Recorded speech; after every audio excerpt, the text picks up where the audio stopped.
Got a story about a man with only 210 acres of dirt, but $1 million dream.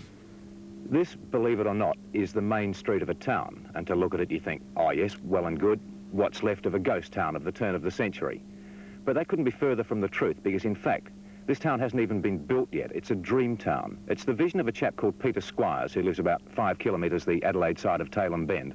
And this is the site for the pioneer village he wants to name Old Tailem Bend. My dream is to create a historical village on the size of Sovereign Hill. South Australia is lacking in this. Nobody has ever taken the initiative. The government could never take the initiative and justify it. And I want to get the ball rolling. Now, once I get it rolling, well then the state can come along and form a statutory authority, and we'll build something that is an asset to South Australia and a memorial to our pioneers and our heritage. He might be softly spoken, but don't let that fool you. Despite the fact that few people outside his family have shown any interest at all, Peter Squires is fiercely single-minded as to the direction in which he and his project are heading. Well, I plan to establish a town in the 1920s era. I feel that people can associate with 1920.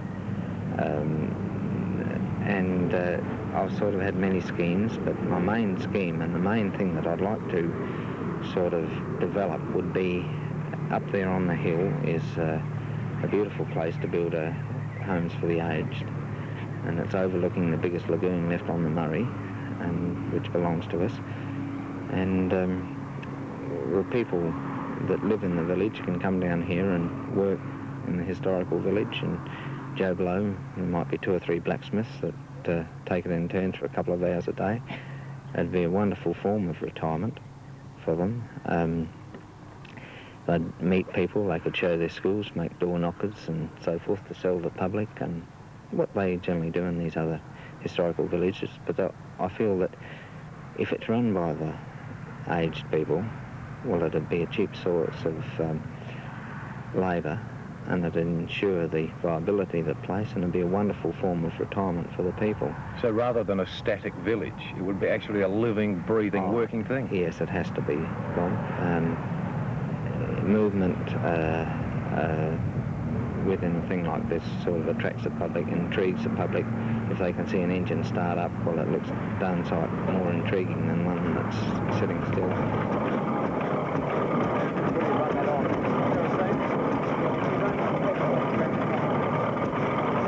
He's had the dream for a good many years, but Peter didn't start actually working towards achieving his goal until 1976. And since then, he spent several $1,000s, all out of his own pocket, on at least making a start. That was built around 1906.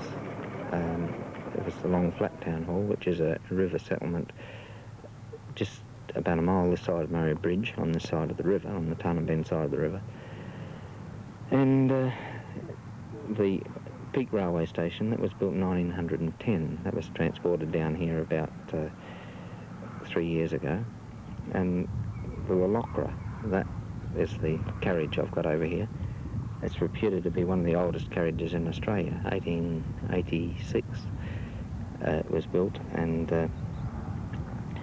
it originally was a mobile post office. And the first Prime Minister, I think his name was Barton, travelled in it to Melbourne to catch the boat to go to England to draw up the Constitution for Australia. And the old boat, the Martyr? Yeah, well, the Martyr, she was built in 1887. Everything seems to wrap around that date, but was sold around here from Sydney. It's a yacht. It was built for businessmen in Sydney, apparently, and it was sold around here by Mr. Gratz's father-in-law. And then it was in 1895 he sold it around, and then he sold it to his son, son-in-law, Mr. Gratz, and was shipped over the Adelaide Hills by bullock wagon in 1900. Quite obviously, you've spent already many thousands of dollars out of your own pocket.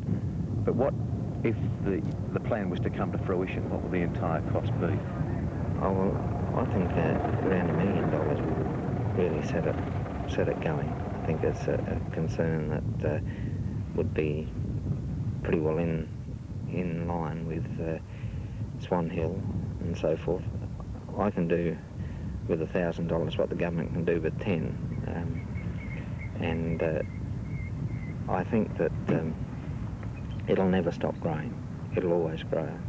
I can see the potential now. We've got 4,100 cars going past my gate each day. If I stop 1%, that's 40 cars, isn't it? You know, and it's in a wonderful position for this, and it's going to ensure viability to a certain extent. And I think that once it gets rolling, well, then other people will sort of get interested, and the authorities may get interested, and my aim is to get it rolling. And the only other thing that I'd like is it to be a future for my son. He's very interested in it, and you know what it's like to get employment for kids nowadays. And while Peter Squires is looking forward to his son's future, it perhaps helps us to understand his motivation if we look back at his forebears. His grandfather, George Yench, who built Karanya, the house that Peter now occupies, was one of the original characters on whom Mrs. Aeneas Gunn based her book, We of the Never Never. The grandfather went up in the Territory in 1893. He ended up being a postmaster for the Overland Telegraph. He came back here in 1910, and his heart stayed with the Territory. And the only way he could sort of have both places is to create one himself, and that's how Karanya came to be. He came back and he built Karanya just like the Territory. He couldn't go back there because he had telephanous cramp, which is arthritis, and couldn't use the Morse code.